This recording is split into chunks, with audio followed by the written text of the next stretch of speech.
ایسی میں کوئے محمد، نقوش مصطفیٰ کا نام رکھ کے ہم نے رمضاں میں تیری سیرت کے جلووں کی بکھیری روشنی آقا۔ یہ بے مایا سی کاوش ہے اگر مقبول ہو جائے تو ہوگی سر بسر تیری یہ بندہ پروری آقا۔ دارالعلوم محمدیہ غوثیہ پھیرا شریف کے علمی و روحانی ماحول سے پیش کی جا رہی ہے خصوصی رمضان ٹرانسمیشن نقوش مصطفیٰ صلی اللہ علیہ وآلہ وسلم۔ علیہ وسلم۔ بسم اللہ الرحمن الرحیم، والصلاة والسلام علی سید الانبیاء والمرسلین وعلی آلہ واصحابہ وعترتہ اجمعین۔ اللہم صلی علی سیدنا و مولانا محمد الفاتح لما اغلق والخاتم لما سبق ناصر الحق بالحق والہادی الی صراطک المستقیم وعلی آلہ حق قدرہ و مقدارہ العظیم۔ معزز سامعین و ناظرین، بعد از حمد و صلاۃ الحمدللہ ہم نقوش مصطفیٰ صلی اللہ علیہ وآلہ وسلم کے اس پروگرام میں حاضر ہیں، اور آج ہمارا یہ تسلسل کے ساتھ سیرت النبی صلی اللہ علیہ وآلہ وسلم کے خوبصورت عنوان پر 25واں پروگرام ہے، اور ہم نے تسلسل سے حضور صلی اللہ علیہ وسلم کی ولادت مبارکہ کے قبل سے لے کے پوری سیرت پاک کے حالات کو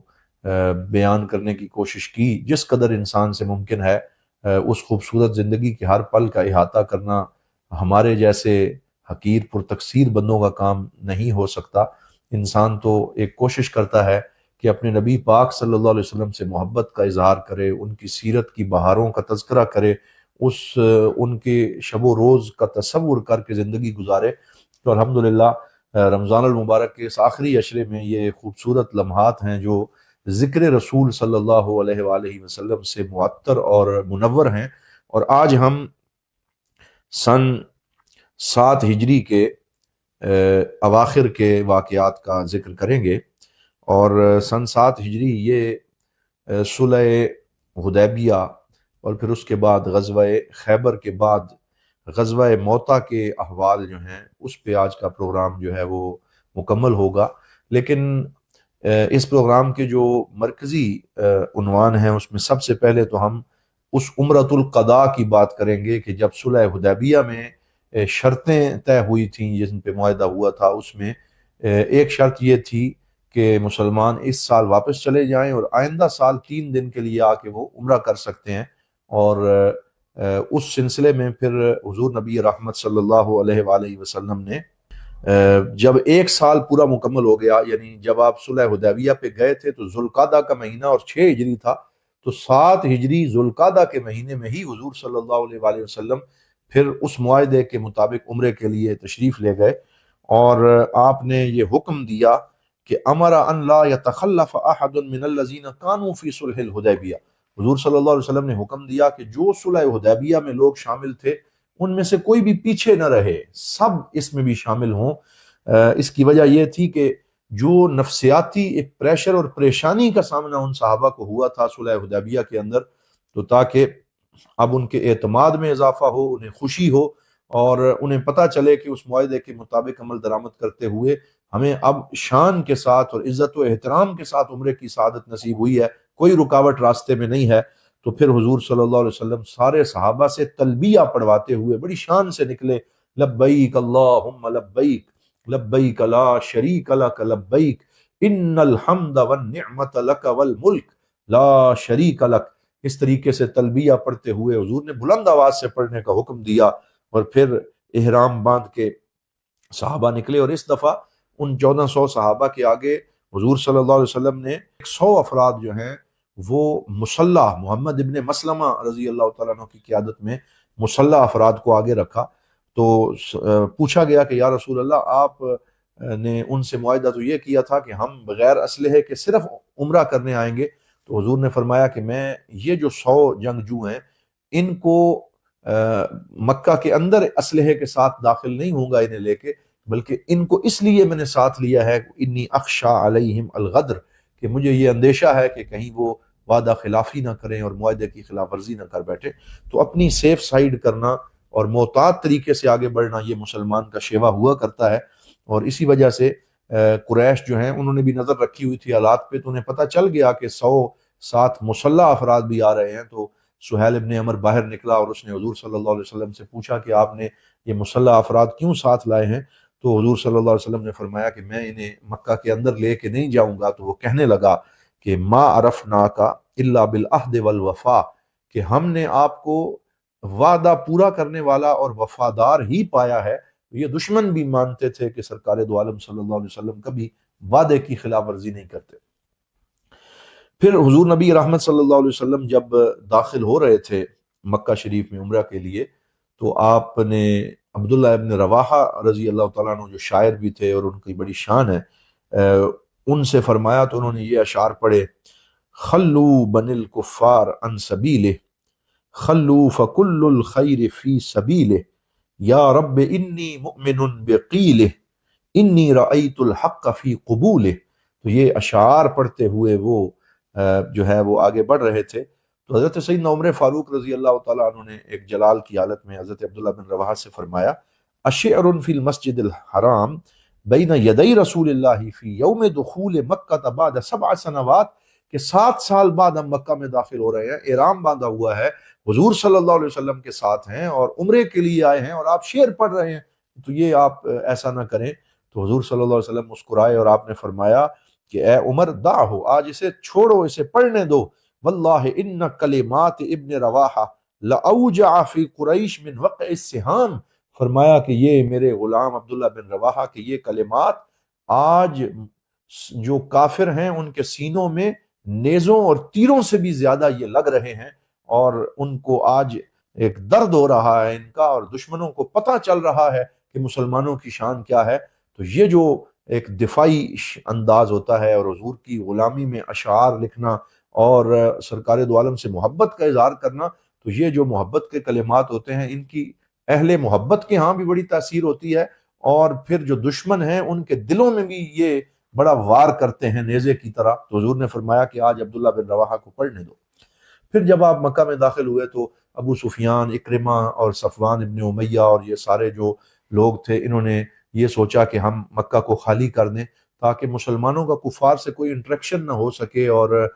مسلمانوں کے لیے مکہ خالی ہو اور وہ 3 دن عمرہ کر کے نکل جائیں اور ہمارے لوگ محفوظ رہیں ان کے ساتھ بات چیت کرنے سے۔ تو انہوں نے ان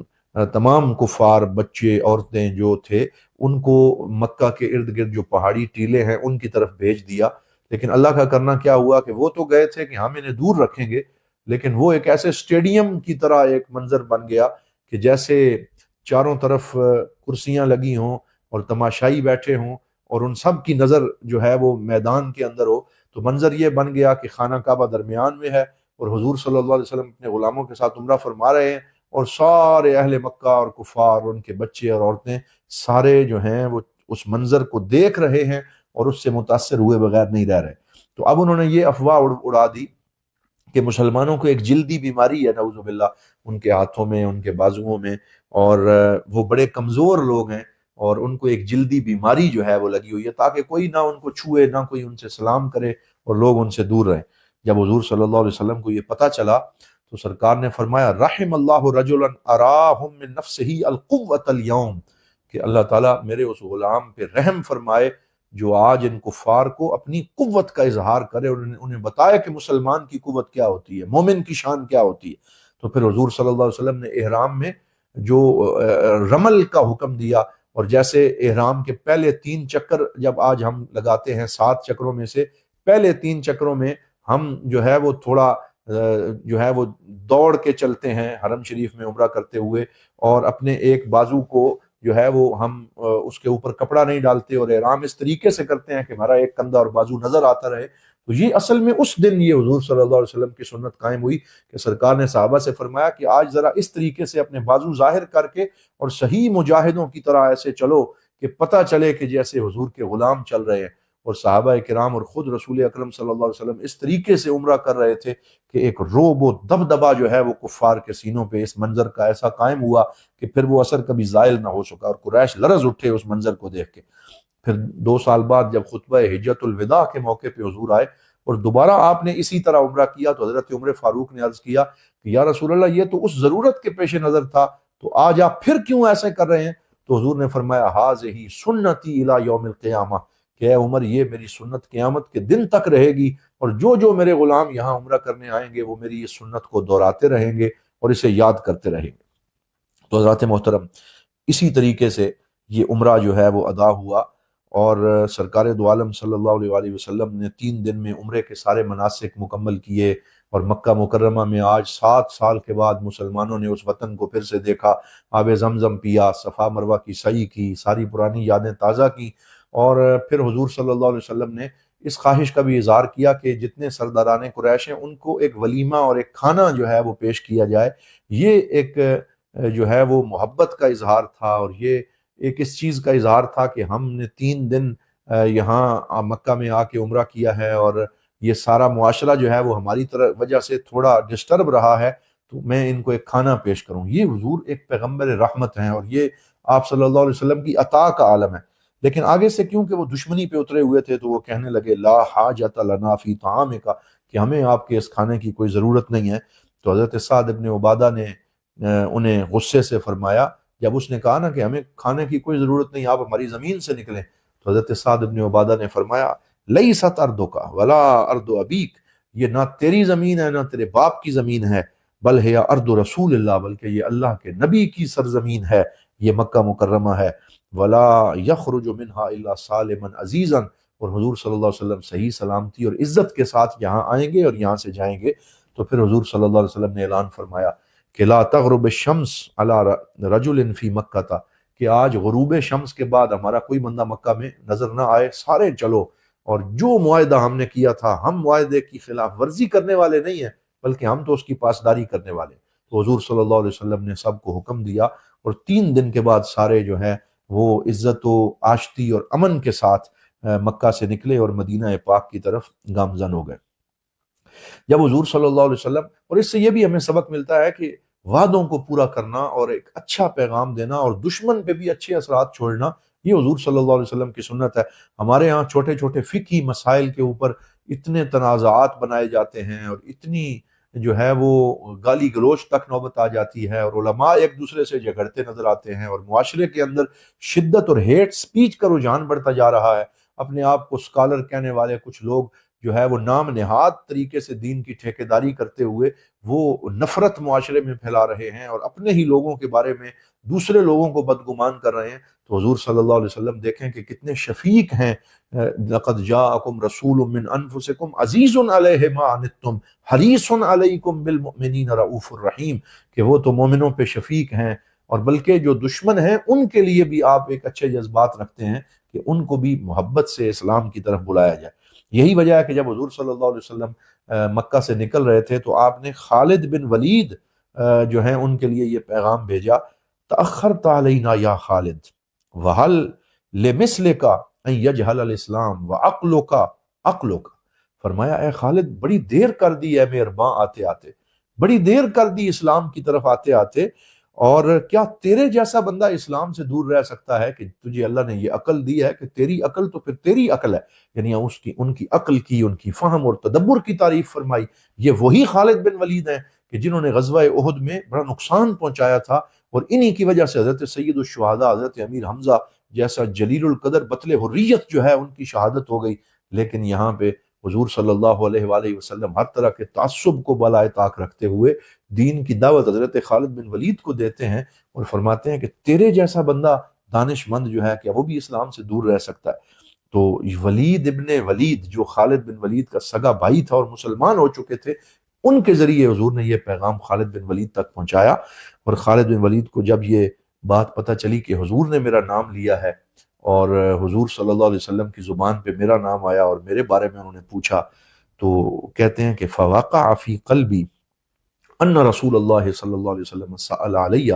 کہ میرے دل میں یہ بات گھر کر گئی کہ حضور نے میرے بارے میں پوچھا ہے۔ تو اس طریقے سے دشمنوں کو بھی دوست بنانا اور غیروں کو بھی اپنا کرنا، یہ حضور صلی اللہ علیہ وآلہ وسلم کی شان ہے۔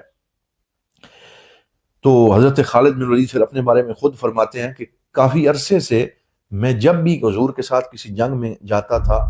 تو میں دیکھتا تھا کہ حضور صلی اللہ علیہ وآلہ وسلم جو ہے وہ جب جنگ ہوتی ہے تو سرکار دو عالم صلی اللہ علیہ وسلم ہی غالب آتے ہیں، تو مجھے دل میرا گواہی دیتا تھا کہ اللہ کی مدد ان کے ساتھ ہے اور یہ سچے ہیں۔ لیکن آہستہ آہستہ وہ دشمنی میرے دل سے ختم ہوتی جا رہی تھی، اور میں نے مکہ سے مدینہ کی طرف نکلنے اور مسلمان ہونے کا ارادہ کیا۔ تو میں نے صفوان بن امیہ سے کہا، لیکن وہ انکار کر گیا۔ تو میں نے یہ سمجھا کہ یہ معذور ہے کیونکہ اس کا والد بدر میں مارا گیا تھا۔ پھر میں نے اکرمہ بن ابی جہل سے کہا، وہ بھی نہ تیار ہوا۔ تو میں نے کہا یہ بھی معذور ہے کیونکہ اس کا والد بھی ابو جہل بدر میں مارا گیا تھا۔ اسی طرح میں نے عثمان بن طلحہ سے کہا، تو وہ بھی سوچ رہے تھے، اور ان کے ہاں مجھے یہ چیز نظر آئی کہ وہ مدینہ جانے کے لیے تیار ہو رہے ہیں۔ پھر میں نکلا تو راستے میں حضرت عمر ابن العاص رضی اللہ تعالیٰ عنہ جو ابھی تک مسلمان نہیں ہوئے تھے، اور وہ بھی خالد بن ولید کی طرح ایک بڑے جو ہے وہ پہلے کفار کے ساتھ مل کے حضور کے خلاف کافی جنگیں لڑ چکے تھے، لیکن صلح حدیبیہ کے موقع پہ یہ کہہ کے مکہ چھوڑ دیا تھا کہ اب قریش جو ہیں اس صلح کے بعد دوبارہ کبھی ان کی کمر سیدھی نہیں ہو سکے گی۔ تو وہ نجاشی جو ان کا دوست تھا اور جس کے پاس پہلے بھی وہ اسلام کے مخالفت میں جا چکے تھے، دوبارہ نجاشی کے پاس پہنچے اور نجاشی سے کہنے لگے کہ اب میں تیرے پاس یہاں آیا ہوں کیونکہ اور کوئی میرے لیے جائے پناہ نہیں ہے۔ تو نجاشی کے پاس جب وہ گفتگو کر رہے تھے تو حضور کا پیغام نجاشی کے پاس آیا، اور عمرو ابن امیہ نامی ایک مسلمان جو حبشہ میں رہتے تھے وہ حضور کا ایک خط لے کے آئے۔ تو خالد بن ولید نے جب دیکھا تو غصے سے آگ بگولا ہو گئے عمرو بن عاص، اور عمرو بن عاص کہنے لگا کہ یہ ایک دشمن ہے جس کا خط آیا ہے۔ تو نجاشی نے کہا یہ دشمن نہیں ہے، یہ اللہ کا رسول ہے جن کا خط آیا ہے۔ تو حیران رہ گئے کہ نجاشی بھی کلمہ پڑھ چکا ہے، یہ بھی حضور صلی اللہ علیہ وسلم کا غلام بن چکا ہے۔ تو انہیں پتہ چلا کہ دین کی قوت اور طاقت اب کہاں تک پہنچ گئی ہے۔ تو نجاشی نے کہا اے عمرو بن عاص اب اسلام لے آ، اب تو حضور صلی اللہ علیہ وسلم کی دشمنی نہ کر۔ تو عمرو بن عاص کے دل کے اندر اسلام کی جو ہے وہ روشنی اور اسلام کا جگنو چمکا، اور انہوں نے نجاشی کے ہاتھ پہ اسلام کے لیے بیعت کی اور خود مدینہ کی طرف نکل پڑے۔ اور اس نے اتفاق یہ ہے کہ راستے میں ایک مقام پہ خالد بن ولید اور عمرو بن عاص کی آپس میں ملاقات ہو گئی، اور پھر یہ دونوں مل کے اور ایک روایت میں ہے کہ عثمان بن طلحہ بھی ان کے ساتھ تھے، اور یہ دونوں تینوں مل کے حضور صلی اللہ علیہ وسلم کی بارگاہ میں پہنچے۔ اور صحابہ کہتے ہیں کہ جس دن یہ آئے اور انہوں نے حضور صلی اللہ علیہ وسلم کی بارگاہ میں حاضر ہو کے کلمہ پڑھا، مدینہ کی تاریخ میں وہ بھی ایک عظیم دن تھا کہ ان کے آنے پہ مسلمان بڑے خوش ہوئے کہ آج وہی جو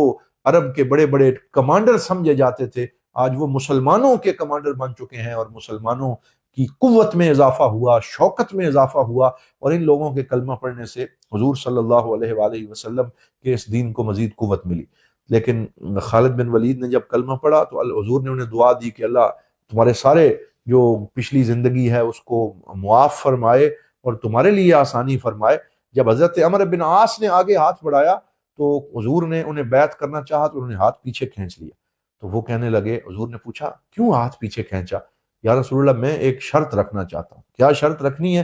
کہ جو میری پچھلی زندگی ہے اس میں بڑے گناہ مجھ سے ہوئے ہیں، بڑے قتل ہوئے ہیں، کیا میرے وہ گناہ بخشے جائیں گے، معاف ہو جائیں گے؟ تو حضور صلی اللہ علیہ وسلم نے فرمایا کہ اے عمرو بن عاص تو فکر نہ کر، اس کلمے میں اللہ تعالیٰ نے یہ شان رکھی ہے کہ ان الاسلام یجب ما قبلہ ویہدم ما کان قبلہ، کہ اسلام جب کوئی بندہ کلمہ طیبہ پڑھ کے مسلمان ہوتا ہے اس کی پچھلی پوری زندگی کے گناہ بخش دیے جاتے ہیں، اور وہ بالکل جو ہے وہ گناہوں سے پاک ہو جاتا ہے، اور اسے اللہ تعالیٰ جو ہے وہ نئی شان عطا فرماتا ہے۔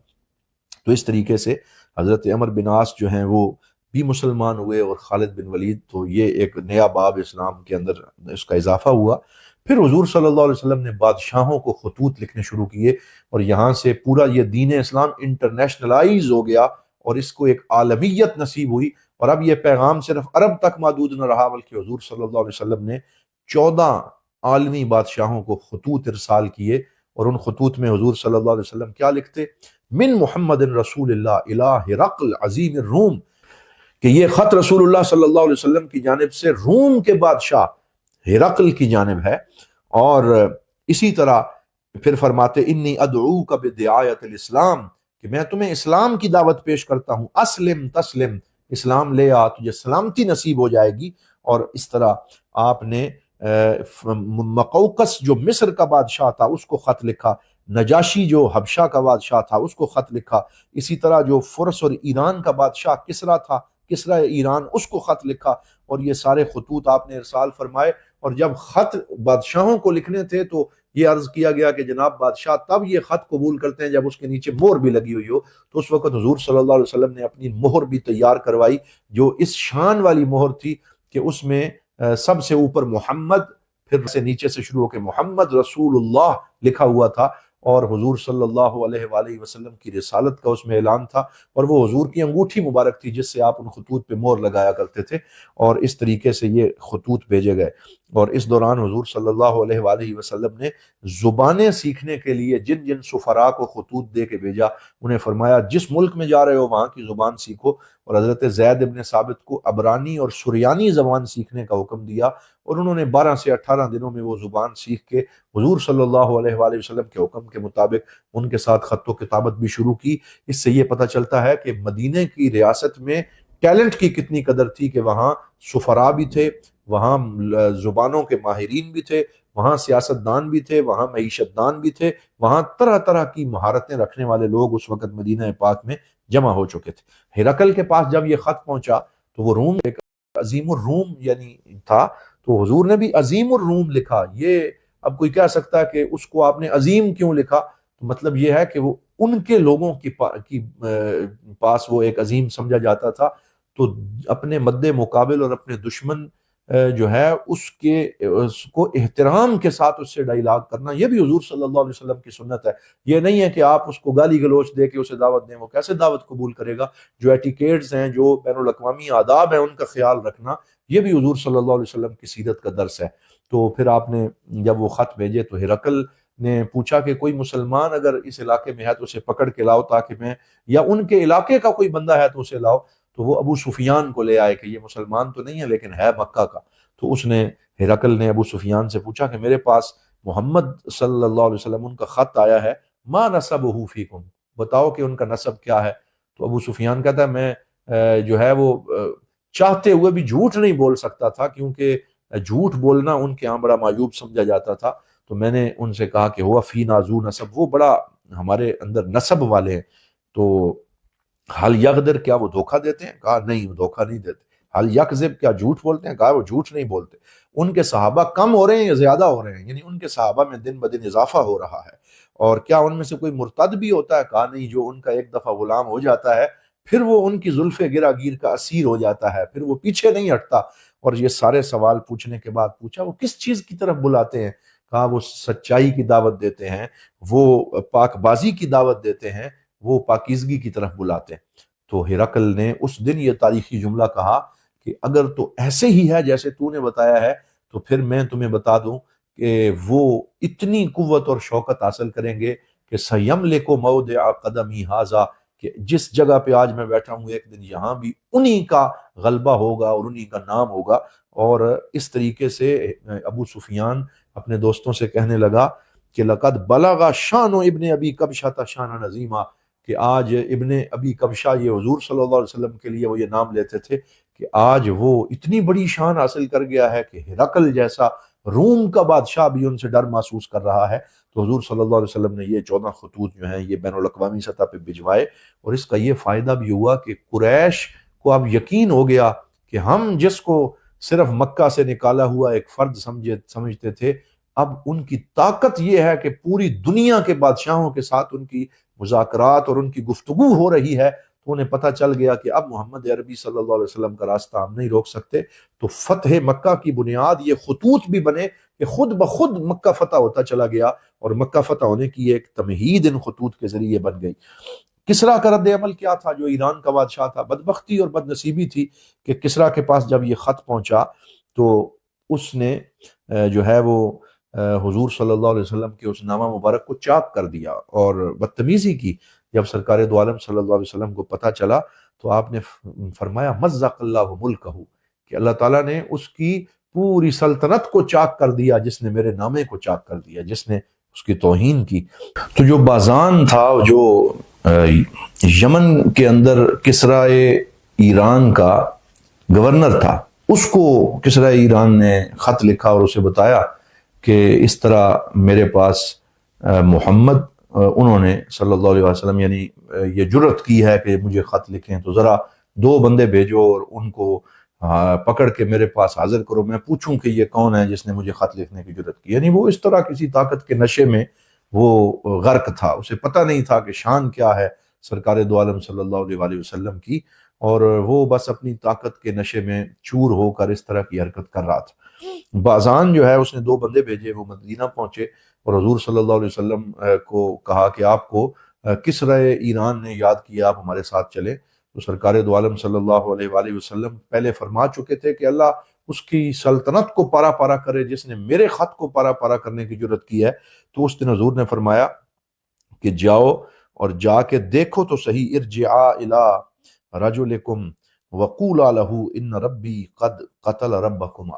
کہ جاؤ اور جا کے اس بازان سے کہو کہ وہ جو تمہارا جو ہے وہ مالک بنا پھرتا ہے، میرے رب نے اور میرے اللہ نے اس کا خاتمہ کر دیا ہے۔ تو یہ سرکار دو عالم صلی اللہ علیہ وسلم کی قوت و شوکت تھی کہ جس دن حضور صلی اللہ علیہ وسلم نے یہ بات فرمائی اسی دن کسرا ایران کا بیٹا قتل ہو گیا، اور اس کی وہ طاقت جو ہے وہ ٹوٹنے لگی۔ اور یہ جو بازان تھا، اس کو جب پتہ چلا کہ یہ سرکار دو عالم صلی اللہ علیہ وسلم کا علم ہے، غیب کی خبر اللہ نے انہیں دی ہے، کہ انہوں نے مدینہ بیٹھ کے یہ خبر بتا دی، اور بازان کو بعد میں پتہ چلی تو اس نے کلمہ طیبہ پڑھا اور وہ حضور صلی اللہ علیہ وسلم کے غلاموں میں شامل ہو گیا۔ یوں یمن جو ہے ان کو بھی حضور بازان کے کلمہ پڑھنے کی وجہ سے حضور کی غلامی نصیب ہوئی، اور ان میں سے اکثر لوگ مسلمان ہو گئے۔ تو یہاں سے پھر جو ہے وہ غزوہ موطا کے اسباب سامنے آتے ہیں، اور کہ حضور نے 14 جو سفراء بھیجے تھے خط دے کے مختلف بادشاہوں کے پاس، سب بادشاہوں نے ان خطوط کا احترام کیا اور حضور صلی اللہ علیہ وسلم کی اس بات کو پڑھا۔ کسی نے حضور کے خط مبارک کو آنکھوں سے لگایا، کسی نے اس کی توقیر کی، اور سارے سفراء خیر سے واپس آئے سوائے ایک کے جن کا نام حارث ابن عمیر الازدی تھا، اور ان کو حضور صلی اللہ علیہ وسلم نے خط دے کے غساسنہ کے بادشاہ کے پاس بھیجا تھا۔ اور یہ ایک عربی ریاست تھی جو عرب اور روم کے درمیان، آپ یوں سمجھ لیں کہ جہاں پہ سرحد ہے عرب اور روم کے درمیان بارڈر ہے، وہاں پہ یہ ایک علاقہ تھا، اور اس کی ایک بہت بڑی آبادی تھی، اور 1 لاکھ تو صرف ان کا جنگجو تھا، یعنی اتنی بڑی آبادی تھی۔ اور روم والے یہ سمجھتے تھے کہ عرب کی طرف یہ ہماری پروٹیکشن اور حفاظت کے لیے ایک ہیومن شیلڈ ہے، اور یہ افراد کی ایک بہت بڑی تعداد ہے جو ہم نے یہاں رکھی ہوئی ہے تاکہ ہمارا دفاع عرب کی طرف سے ہو سکے اور وہاں سے کوئی ہمارے اوپر حملہ نہ کر سکے۔ تو ان کو غساسنہ کہا جاتا تھا، اور یہ مملکت تھی۔ اور یہاں حضور نے خط بھیجا، تو جب یہ خط لے کے حارث رضی اللہ تعالیٰ عنہ جا رہے تھے تو اس بادشاہ کا بھائی راستے میں ان کو ملا اور کہا کہ کہاں چل دیے، آپ کون ہیں؟ تو جب ان کا لباس دیکھا اور ان کی گفتگو کا انداز دیکھا، طراق دیکھا، تو وہ خود ہی سمجھ گیا اور کہنے لگا کہ کیا تم محمد صلی اللہ علیہ وسلم ان کی طرف سے تم آئے ہو جو عربوں کے اندر جنہوں نے رسالت کا دعویٰ کیا ہے؟ تو آپ نے بتایا بالکل میں ان کی طرف سے خط لے کے یہاں کے بادشاہ کے پاس آیا ہوں۔ تو اس بدبخت نے حضرت حارث کو پہلے باندھا اور باندھ کے پھر ان کو قتل کر دیا اور شہید کر دیا۔ جب سرکار دو عالم صلی اللہ علیہ وسلم کو پتہ چلا کہ میرا ایلچی، میرا سفیر جو وہاں بھیجا حارث بن عمیر وہ شہید کر دیا گیا ہے، تو سرکار دو عالم صلی اللہ علیہ وسلم نے جمعرات کا دن تھا اور آپ نے رات کے وقت ہی اعلان فرمایا الصلاۃ جامعہ۔ اور الصلاۃ جامعہ یہ ایک ایسا اعلان تھا کہ جب یہ اعلان کیا جاتا تو مطلب یہ تھا کہ فوراً مسجد میں حاضر ہو جاؤ۔ تو صحابہ مسجد میں جمع ہوئے تو حضور صلی اللہ علیہ وسلم نے بتایا کہ قتل اخاکم رسولی حارث ابن عمیر الاسدی، کہ تمہارا بھائی اور میرا قاصد اور سفیر جو ہے حارث، اس کو شہید کر دیا گیا ہے۔ من کان یؤمن باللہ والیوم الاخر فلیجتمع بعد صلاۃ الفجر لقتال الغساسنہ، کہ جو بھی اللہ پر اور یوم آخرت پر ایمان رکھتا ہے وہ صبح فجر کے وقت یہاں جمع ہو جائے، اور تاکہ ان کے ساتھ ہم جنگ کریں گے اور اپنے اس سفیر کا بدلہ لیں گے جس کو شہید کیا گیا ہے۔ تو ایک شہری کی اور ایک سفیر کی کیا شان ہے، اس سے اندازہ لگائیں کہ حضور صلی اللہ علیہ وسلم نے اس ایک جان کا بدلہ لینے کے لیے پورا لشکر تیار کیا اور فرمایا کہ ہم اس کا بدلہ لیں گے۔ اور اس کی وجہ یہ بھی ہے کہ اگر یہ بدلہ لینے کے لیے کوئی اہتمام نہ کیا جاتا تو سفراء کی پروٹیکشن جو ہے وہ ختم ہو جاتی، اور پھر جو بھی حضور کسی اور قاصد کو بھی بھیجتے تو شاید اس سے بھی ایسا سلوک کیا جاتا، لیکن حضور نے اس ایک چیز کو ہی نشانہ عبرت بنا دیا۔ 3000 صحابہ کا لشکر جمع ہوا اور مدینہ کے باہر وہ جمع ہو گئے، اور حضور صلی اللہ علیہ وسلم نے فرمایا کہ جمعہ کی نماز کے پڑھ کے میں تمہارے پاس آؤں گا اور ایک روایت میں ہے کہ آپ نے جمعہ سے پہلے ہی ان کو روانہ کر دیا اور فرمایا کہ تمہیں میں اللہ کے سپرد کرتا ہوں. اور حضور صلی اللہ علیہ وآلہ وسلم نے اس دن ان کو خطبہ دیتے ہوئے ارشاد فرمایا کہ میں لشکر کا قائد اور جو کمانڈر ہے وہ زید ابن حارثہ کو بناتا ہوں، اور ان کے پاس اسلام کا جھنڈا ہوگا، اور اگر زید ابن حارثہ شہید ہو گئے تو پھر میں لشکر کا کمانڈر جو ہے وہ جعفر بن ابی طالب ان کو بناتا ہوں، اور اگر حضرت جعفر جو ہیں وہ بھی شہید کر دیے گئے تو پھر میں لشکر کا قائد جو ہے وہ عبداللہ ابن رواحہ ان کو بناتا ہوں. اور تینوں کا نام آپ نے لیا اور فرمایا اگر وہ بھی شہید ہو جائیں تو پھر تم اپنے مشورے سے جسے چاہنا قائد مقرر کر دینا. وہاں حضرت خالد بن ولید بھی کھڑے تھے، لیکن اس وقت حضور نے ان کو قائد بنانے میں نام نہیں لیا، کیونکہ وہ ابھی نئے نئے مسلمان ہوئے تھے، اور سرکار دو عالم صلی اللہ علیہ وسلم یہ چاہتے تھے کہ ابھی ان کو قائد بنایا جائے جن کی پہلے سے قربانیاں موجود ہیں، سٹرگل موجود ہے، اور خالد بن ولید خود ان کی قیادت مسلمانوں کی طرف سے اس کا اعتراف ہو، اور وہ خود ان کو اپنا لیڈر چنے، اور پھر آہستہ آہستہ وہ بھی اسلام کی قیادت کریں. یہ حکمت تھی کہ حضور نے اس وقت قیادت میں ان کا نام نہ لیا. پھر حضور نے جمعہ سے پہلے ہی اس دن صبح صبح لشکر روانہ کر دیا، اور حضور نے فرمایا کہ سارے جو ہے وہ لشکر میں پہنچیں اور نکلیں. حضرت عبداللہ بن رواحہ فرماتے ہیں کہ میں نے یہ دل میں سوچا کہ شاید پھر زندگی وفا کرے نہ کرے تو میں جمعہ ذرا حضور کے ساتھ پڑھ لوں، مجھے خیر مل جائے، برکت مل جائے. تو جیسے آج بھی ہم اگر عمرہ پہ جاتے ہیں تو ہماری کوشش ہوتی ہے کہ حرمین میں ہمیں جمعہ مل جائے، تو وہ جمعہ وہاں پڑھنے کے لیے رک گئے. تو جب حضور صلی اللہ علیہ وآلہ وسلم نے انہیں جمعے کی نماز پہ دیکھا تو فرمایا کہ لشکر تو چلا گیا، نکل رہا ہے، آپ یہاں کیوں ہیں؟ یا رسول اللہ اس لیے کہ میں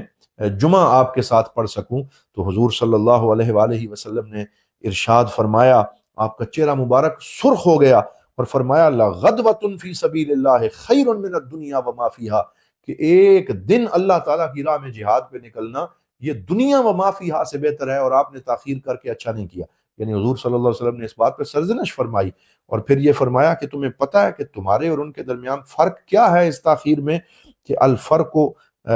بینکم بعد المشرقین، کہ جیسے مشرق و مغرب کا فرق ہوتا ہے. یعنی حضور صلی اللہ علیہ وسلم نے اس بات پہ زور دیا کہ جس کی جو ڈیوٹی لگائی جائے وہ فوراً اس میں پہنچے اور اس میں تاخیر نہ کرے.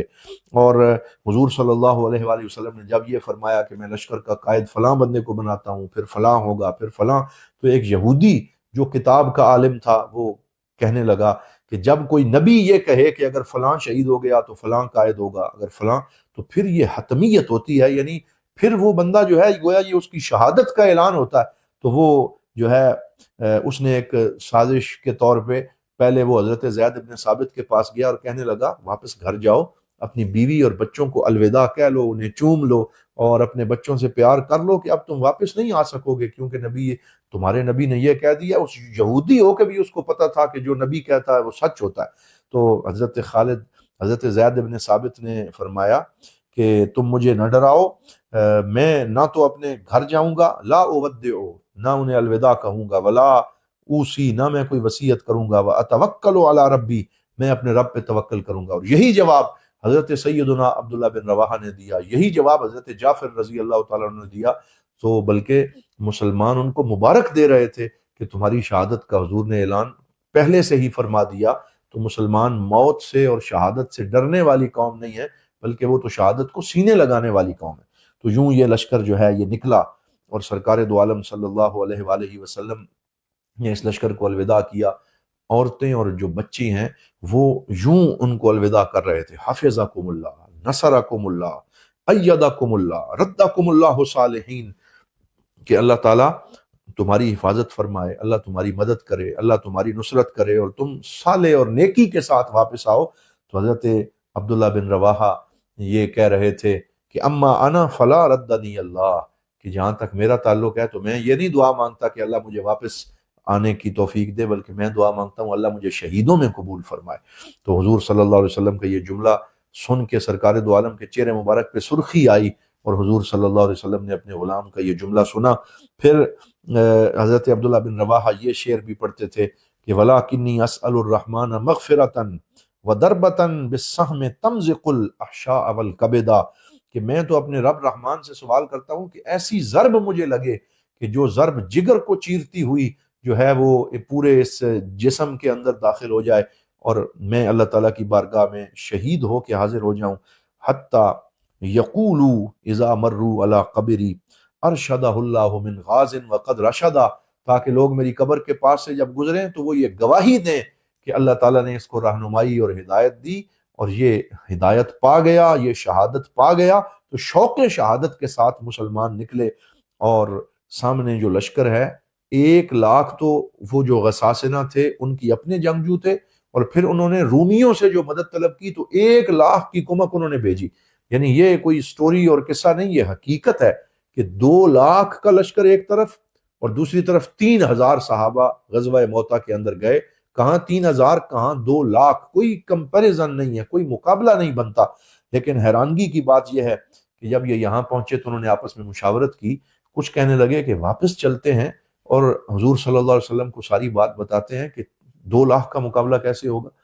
کچھ کہنے لگے کہ چلو واپس اگر نہیں جانا تو کوئی کمک منگواتے ہیں اور مدد پہنچنے تک انتظار کرتے ہیں. عبداللہ بن رواحہ شوق شہادت میں کھڑے ہوئے اور فرمانے لگے ان الذین تخافون منہ الآن ہی الذی قد خرجتم من اجلہا، کہ جس چیز سے تم ڈر رہے ہو اسی کی خاطر تو تم نکلے ہو، شہادت کے لیے نکلے ہو، اسلام کے دفاع کے لیے نکلے ہو، اب واپس جانے کی باتیں نہ کرو. پھر فرمایا واللہ ما نقاتل اعداءنا بالعدد والعدہ، کہ ہم اپنے دشمنوں سے تعداد کے بل بوتے پہ نہیں لڑتے، ولکننا نقاتل بالدین الذی اکرمنا اللہ بہ، بلکہ ہم تو دین اسلام کی محبت کے بل بوتے پہ لڑتے ہیں. فقوموا وتوکلوا علی اللہ، اٹھو اللہ پہ توکل کرو اور اس جنگ کے لیے تیار ہو جاؤ. یہ ان کا جذبہ تھا. اور پھر حضرت زید ابن ثابت نے جو پلان تیار کیا وہ منصوبہ بڑا شاندار تھا کہ ایک ایسے گاؤں کا انتخاب کیا وہاں پر جس کے دونوں طرف درخت ہی درخت تھے اور پیچھے پہاڑ تھا، صرف سامنے ہی راستہ تھا کہ جہاں سے، اور تنگ راستہ تھا جہاں آمنے سامنے دشمن سے مقابلہ ہو سکتا تھا. تو 3,000 نے اس گاؤں کو اپنی پشت پہ رکھتے ہوئے صفیں باندھ لی اور دشمن کو مجبور کر دیا کہ دشمن اپنے 2,00,000 فوجیوں کو بیک وقت لا ہی نہ سکے، بلکہ جگہ ہی اتنی تھی کہ صرف 3,000 کے مقابلے میں 3-4 ہزار ہی کھڑا ہو، اور ان کا باقی سارا لشکر ایسے لمبائی میں پیچھے جمع ہو گیا، اور پیچھے والے لوگ جو ہیں ان کے پاس ایکسیس ہی نہیں تھی کہ وہ آگے دشمن اپنے جو فوجی ہیں ان سے جنگ لڑ سکتے. تو ایک تو یہ منصوبہ اتنا اچھا تیار کیا کہ دشمن کو ٹف ٹائم دیا کہ ان کے پاس جگہ لڑنے کے لیے اتنی سپیس ہی موجود نہیں تھی. اور 6 دن تک اتنے تھوڑے سے صحابہ کے ساتھ یہ جنگ جاری رہی اور مقابلہ جاری رہا، اور انسان حیران رہ جاتا ہے کہ 6 دنوں کے اندر صرف 12 ایمان والے شہید ہوئے. یعنی 3,000 میں سے 12 افراد شہید ہوئے، اور سینکڑوں ان دشمنوں کے لوگ مارے گئے، واصل جہنم ہو گئے.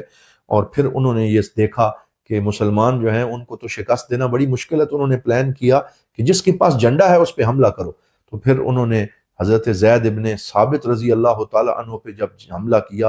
اور سارے ان پہ ٹوٹ پڑے، تو کہتے ہیں اتنے تیر حضرت زید ابن ثابت کے وجود میں پیوست ہوئے کہ جب وہ شہید ہو کے گرنے لگے تو زمین پہ گر نہ سکے بلکہ تیروں کے اوپر ہی وہ گرے، اور اس طریقے سے ان کا پورا وجود چھلنی ہو گیا اور وہ شہید ہو گئے. اور مزے کی بات اور حیرت کی بات یہ ہے، ایمان کی بات یہ ہے کہ سرکار دو عالم صلی اللہ علیہ وسلم مسجد نبی میں بیٹھے ہیں اور صحابہ کرام کو لائیو اس غزوے کے مناظر بیان فرما رہے ہیں. یعنی حضور صلی اللہ علیہ وسلم فرما رہے ہیں کہ اب دونوں لشکر آمنے سامنے ہیں، اب میرے غلام جو ہیں وہ داد شجاعت دے رہے ہیں، اب میرے غلام زید ابن ثابت جو ہیں ان کو تیر لگے ہیں، اب ان کی روح قفس انصری سے پرواز کر گئی ہے. وَأَرَى زید ابن ثابت فی الجنہ، اور میں دیکھ رہا ہوں کہ میرا غلام اس وقت جنت کی بہاروں میں پہنچ چکا ہے. اور اس طریقے سے حضور لائیو اس کے مناظر جو ہیں وہ بیان کر رہے تھے. ہزاروں کہتے 1,000 کلومیٹر کے فاصلے سے سرکار دو عالم صلی اللہ علیہ وسلم یہ باتیں ایسے بیان کر رہے ہیں کہ جیسے ابھی آپ اپنے سامنے مشاہدہ فرما رہے ہیں. پھر آپ نے فرمایا کہ اب میرے غلام اور میرے بھائی حضرت جعفر بن ابی طالب رضی اللہ تعالی عنہ، یہ وہ جعفر ہیں کہ بچپن سے ہی حضور صلی اللہ علیہ وسلم کے ساتھ جو پلے بڑے اور حضور کے گھر کے فرد، اور سرکار دو عالم کے چچا زاد بھائی حضرت علی کے سگے بھائی حضرت جعفر بن ابی طالب جو ہیں، پھر وہ آگے آئے اور انہوں نے داد شجاعت دی اور بہترین انداز میں دشمن کا مقابلہ کیا. ان ظالموں نے ان کا ایک بازو کاٹا، انہوں نے جھنڈا دوسرے ہاتھ میں پکڑا، پھر دوسرا بازو کاٹا گیا، پھر اپنے سینے کے ساتھ اور دانتوں میں اس جھنڈے کو دبا لیا اور اس کو گرنے نہیں دیا، اور اس حالت میں وہ شہید ہوئے. تو حضور صلی اللہ علیہ وسلم نے فرمایا کہ جعفر اب جو ہے وہ گھوڑے سے گرا ہے، اب شہید ہوا ہے، اور قد ابدلنی اللہ بجناحین فی الجنہ، اور اللہ نے ان کے 2 بازوؤں کے بدلے انہیں جنت میں 2 پر عطا فرمائے ہیں، اور میرا جعفر اس وقت جنت میں اپنے ان پروں سے پرواز کر رہا ہے اور جنت کی غذا کھا رہا ہے، جنت کا پانی پی رہا ہے۔ اور سرکار دو عالم نے ان کو حضرت جعفر الطیار کا لقب اس لیے دیا کہ اب وہ جنت کی بہاروں کے اندر جو ہے وہ محو پرواز ہے۔ اور اس طریقے سے حضرت جعفر کی شہادت کے بعد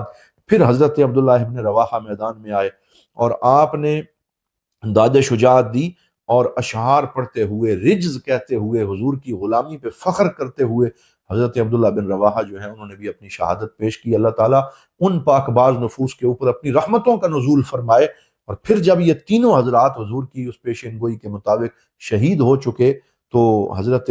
سیدنا ثابت بن الاقرع رضی اللہ تعالیٰ عنہ خود آگے بڑھے، جھنڈا پکڑا، اور جھنڈا پکڑ کے خود فرمایا یا ابا سلیمان، یا ابا سلیمان۔ ابو سلیمان حضرت خالد بن ولید کا لقب تھا کہ اے خالد اب تم آگے آؤ، اب یہ جھنڈا تم پکڑو۔ تو حضرت ثابت جو بدری صحابی تھے انہوں نے حضرت خالد کو جھنڈا پکڑانا چاہا، تو خالد بن ولید کہنے لگے اے ثابت آپ بدری صحابی ہیں، آپ مجھ سے زیادہ اسلام کے اندر آپ کی قربانی ہے، آپ خود قیادت کریں۔ تو انہوں نے کہا کہ نہیں، اب آپ بہترین طور پہ قیادت کر سکتے ہیں۔ تو حضرت خالد بن ولید پھر میدان میں آئے اور کس قدر شجاعت سے لڑے، آپ حیران ہوں گے کہ فرماتے ہیں 9 تلواریں اس دن میرے ہاتھ میں ٹوٹیں، اور میں نے دشمنوں کے ساتھ اس طریقے سے مقابلہ کیا حتیٰ کہ پورے دشمن جو تھے ان کے لشکر کو حیران کر کے رکھ دیا اپنی جنگی صلاحیت کے ساتھ۔ خالد جب کفار میں تھے تو اس وقت بھی امیر تھے اور کمانڈر تھے، اور جب اسلام میں آئے تو پھر بھی وہ کمانڈر اور ایک عظیم رہنما تھے، اور ان کو حضور صلی اللہ علیہ وسلم نے سیف من سیوف اللہ،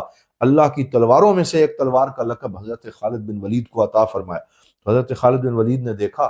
کہ جو ہم بدلہ لینے آئے تھے حارث بن عمیر کا وہ تو ہو گیا، اور شہادتیں بھی پیش ہو گئیں، اب ان 3000 افراد کو مزید جنگ میں آگے لے جانا یہ خودکشی کے مترادف ہے کہ دوسری طرف لشکر بہت بڑا ہے اور طویل عرصہ یہ جنگ آگے چل نہیں سکتی۔ تو آپ نے یہ مناسب سمجھا کہ کوئی ایسا پلان اور منصوبہ بنایا جائے کہ دشمن پہ دھاک بھی بیٹھ جائے اور میں ان سارے لوگوں کو بچا کے واپس ان کو سیف زون میں اور مدینہ میں واپس پہنچا سکوں۔ یہ ایک قائد اور ایک کمانڈر کا کمال ہوتا ہے کہ وہ اپنے لشکر کے ساتھ اپنا مقصد بھی حاصل کرے اور پھر اپنے فوجیوں کی حفاظت بھی کرے۔ تو حضرت خالد بن ولید نے کیا خوبصورت پلان تشکیل دیا، کہا جاتا ہے کہ یہ پلان جو جنگی حربہ ہے یہ آج تک یورپ اور امریکہ کی یونیورسٹیوں میں پڑھایا جاتا ہے، جو حضرت خالد بن ولید نے ایک پورا منصوبہ جو ہے اسے ایک جنگ سے ودڈرا کرنے کا جو منصوبہ ہے وہ آپ کا شاندار منصوبہ تھا۔ آپ نے کیا کیا کہ لشکر کے جو حصے ہوتے ہیں میمنہ، میسرہ، قلب اور مقدمۃ الجیش اور مؤخرۃ الجیش، یہ 5 حصے ہوتے ہیں، میمنہ دائیں طرف، میسرہ بائیں طرف، مقدمہ سامنے، مؤخرہ پیچھے، اور قلب لشکر جو درمیان۔ تو آپ نے فرمایا کہ کل جب ہم صبح جائیں گے تو ایک تو تم سب نے اپنا نیا اچھا لباس پہننا ہے، غسل کرنا ہے، اچھا حلیہ بنانا ہے۔ دوسرا جو دائیں طرف والے تھے میسرہ میں چلے جائیں، میسرہ والے میمنہ میں آ جائیں، مقدمۃ الجیش مؤخرہ میں چلا جائے، مؤخرہ مقدمہ میں آ جائے۔ تو پورے لشکر کی سٹینڈنگ پوزیشن کو بدل دیا۔ تو وہ جو 6 دن سے آمنے سامنے تھے اور ایک دوسرے کے چہرے یاد کر چکے تھے، جب صبح آمنے سامنے آئے تو دیکھا کہ جیسے نئے لوگ میدان میں آ چکے ہیں اور شاید نئی کمک پہنچ چکی ہے۔ تو ایک تو وہ اس چیز سے حیران ہو گئے، دوسرا آپ نے 3000 میں سے 300 صحابہ کو نکال لیا اور کہا کہ آپ نے ایسا کرنا ہے کہ دور چلے جانا ہے، اور صبح جب جنگ شروع ہونے لگے تو 50-50 کر کے گرد اڑاتے ہوئے تم نے آنا ہے، اور اتنی گرد اڑانی ہے کہ ایک دفعہ لوگ یہ سمجھیں کہ پیچھے سے کمک پہنچائیے۔ تو اس طریقے سے آپ نے ان 300 افراد کو کہیں دور سے چکر لگا کے واپس یوں منگوایا کہ جب وہ 300 افراد پہنچے اور نعرے لگاتے ہوئے پہنچے اور گرد اڑی تو رومیوں کے اوپر یہ تاثر چلا گیا کہ مسلمانوں کو پیچھے سے کمک پہنچائیے، اور اللہ اکبر کے نعرے مسلمانوں نے بلند کیے اور بڑی خوشی کا اظہار کیا۔ تو اس کا اتنا رعب ان کفار پہ پڑا کہ وہ سراسیمگی کی کیفیت میں چلے گئے اور پریشان ہو گئے۔ تو اس وقت حضرت خالد بن ولید نے پہلے حملہ کیا، اور اس حملے کرتے ہوئے دشمنوں کو مولی گاجر کی طرح کاٹا، اور پھر اچانک اپنے پورے لشکر کے ساتھ پیچھے کی طرف مڑے، اور پیچھے مڑتے مڑتے اپنے لشکر کو نکال کے پیچھے لے گئے۔ تو رومی کمانڈر اپنے لشکر سے کہنے لگا کہ یہیں رکے رہنا، ان کے پیچھے نہ جانا، ان کی یہ کوئی جنگی چال ہو سکتی ہے اور ممکن ہے کہ اگر تم آگے بڑھے تو یہ کسی اور طریقے سے حملہ کریں۔ تو دشمن اپنی جگہ پہ کھڑے ہو کے مسلمانوں کی جنگی چال کا انتظار کر رہا ہے، اور حضرت خالد بن ولید اپنے پورے لشکر کو بچا کے واپس مدینہ پاک کی طرف نکل گئے، اور یوں آپ نے ایک بہترین منصوبے کے ساتھ مسلمانوں کو جو ہے وہ شاندار کامیابی سے ہمکنار کیا۔ جب واپس پہنچے تو کہا جاتا ہے کہ جو مدینہ کی عورتیں تھیں ان میں سے بعض نے کہنا شروع کر دیا کہ فرار آ گئے، فرار یعنی یہ بھاگ کے آئے ہیں، یہ بھاگ کے آئے ہیں۔ تو حضور صلی اللہ علیہ وسلم باہر نکلے اور خالد بن ولید کو سینے سے لگایا اور فرمایا یہ فرار نہیں ہیں، یہ کرار ہیں، اور یہ اس لیے آئے ہیں کہ تازہ دم ہو کے پھر حملہ کریں گے، اس لیے ان کو کوئی فرار ہونے والا نہ کہے، ان کو کرار کہے، اور کرار وہ ہوتا ہے جو مڑ مڑ کے دشمن پہ حملہ کرتا ہے۔ تو آپ نے ان کے اس منصوبے کو داد دی، اور ان کی یہ جو طریقہ کار تھا اس کی حضور صلی اللہ علیہ وسلم نے تحسین فرمائی، اور حضور صلی اللہ علیہ وسلم کی دعاؤں کی برکت سے حضرت خالد بن ولید کو پھر بہت زیادہ فتوحات نصیب ہوئیں۔ آج بہت سارے بدبخت ایسے لوگ ہیں جو حضرت خالد بن ولید کے جنگی کارناموں پہ بھی اعتراض کرتے ہیں، ان کی شخصیت کو تسلیم نہیں کرنا چاہتے، اور حسد اور بغض سے بھر کے حضرت خالد بن ولید کے بارے میں غلط گفتگو کرتے ہیں، حضرت عمر بن عاص کے بارے میں غلط گفتگو کرتے ہیں۔ انہیں کیا خبر کہ جب اسلام کسی کو نوازنے پہ آتا ہے اور جب حضور کسی کا کلمہ قبول فرماتے ہیں تو پھر یہ نہیں دیکھا جاتا کہ اس کا باپ کون تھا اور اس کا پہلا کردار کیا تھا، بلکہ کلمہ پڑھنے کے بعد اس کا کردار کیا تھا وہ دیکھا جاتا ہے۔ اس لیے حضرت خالد بن ولید، حضرت عمر بن عاص اور ان صحابہ کے بارے میں بغض رکھنے والے لوگ اپنے ایمان کی فکر منائیں۔ جب حضور نے انہیں اللہ کی تلوار فرمایا، جب ان کے ہاتھ پہ مسلمانوں کو اتنی فتوحات نصیب ہوئیں، جب انہوں نے اسلام کے لیے اتنی بڑی قربانیاں دیں اور جو ہے وہ حضور کی محبت میں سرشار ہو کے لڑے، تو تم کون ہوتے ہو ان کے بارے میں غلط گفتگو اور یاوہ گوئی کرنے والے؟ اپنے ایمان کی فکر کرو۔ خالد بن ولید بھی جنتی ہیں، عمر بن عاص بھی جنتی۔ اسلام کو ایک انٹرنیشنل سطح پہ پذیرائی ملی، اور تمام بڑے بڑے بادشاہوں کے ساتھ حضور صلی اللہ علیہ وسلم کی خط و کتابت ہوئی، اسلام کو ایک شان و شوکت نصیب ہوئی، اور اب یہ قافلہ اسلام حضور صلی اللہ علیہ وسلم کی قیادت میں آگے بڑھ رہا ہے۔ اور کل کے پروگرام میں ہم انشاءاللہ دیکھیں گے کہ پھر فتح مکہ کس شان سے ہوئی، اور یہ جو پہلے حضور کے اقدامات تھے یہ حقیقی طور پہ تو فتح مکہ جو ہے اب ایسے ہی ہے کہ جیسے بالکل تیار تھی، اور اب اس پھل کو جا کے کاٹنا تھا اور اس فتح سے جا کے شاد کام ہونا تھا۔ کل کے پروگرام میں انشاءاللہ ہم فتح مکہ کا تفصیلی ذکر کریں گے، اس دعا کے ساتھ کہ اللہ تعالی ہمیں حضور کی سچی محبت عطا فرمائے، سرکار کی غلامی عطا فرمائے، سیرت کے ان پیغامات پہ عمل کی توفیق عطا فرمائے۔ رمضان المبارک کے اس آخری عشرے میں اللہ کریم ہمارے اوپر مہربانی فرمائے، ہمارے دلوں کو پاک فرمائے، حضور کی آل اور اصحاب کی ہمیں محبت نصیب ہو، سرکار دو عالم کے نقش قدم پہ چلنا نصیب ہو، زندگی کے جو دن باقی ہیں خدمت اسلام میں قبول ہوں۔ اللہ تعالی ہمارے گندے دلوں کو اپنے پاک نور سے دھو دے، اللہ تعالی ہمیں قرآن کا نور عطا فرمائے، سرکار کی سچی محبت اور غلامی عطا فرمائے۔ ہماری یہ کوشش اللہ تعالیٰ کی بارگاہ میں قبول ہو، اور یہ جو نقوش مصطفیٰ صلی اللہ علیہ وسلم کے نام سے ہم نے حضور کی بارگاہ میں ارمغان عقیدت اور محبت پیش کیا ہے، اللہ تعالیٰ اسے بھی شرف قبولیت عطا فرمائے۔ آپ تمام احباب بھی اس دعا میں آمین کہیں کہ اللہ تعالیٰ ملک پاکستان کو عزت اور استحکام عطا فرمائے، اور ہم غلبہ اسلام اس پاکستان میں دیکھ سکیں۔ اللہ کریم ہم سب کو دین کی خدمت کی توفیق عطا فرمائے۔ دارالعلوم محمدیہ غوثیہ بھیرا شریف اور ہمارے جو ولی نعمت ہیں حضرت قبلہ پیر محمد امین الحسنات شاہ صاحب دامت برکاتہم القدسیہ، اللہ کریم آپ کو صحت و سلامتی کے ساتھ عمر دراز نصیب فرمائے۔ حضور ضیاء الامت کے مزار پر انوار پہ اللہ تعالیٰ کروڑہ رحمتوں کا نزول فرمائے۔ دارالعلوم کے اساتذہ، معلمات، طلباء، طالبات، الکرم انٹرنیشنل انسٹیٹیوٹ اور تمام اداروں کو اللہ تعالیٰ مزید ترقی اور عروج عطا فرمائے۔ وآخر دعوانا ان الحمد للہ رب العالمین۔